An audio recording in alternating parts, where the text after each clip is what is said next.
Yksi yleisesti käytetty toiminto Moodlessa on keskustelualue.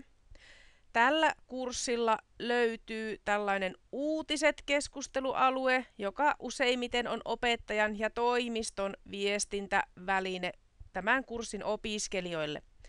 Täällä on myös yleistä keskustelua opintojaksosta keskustelualue, joka on kaikkien tämän kurssin osallistujien käytettävissä.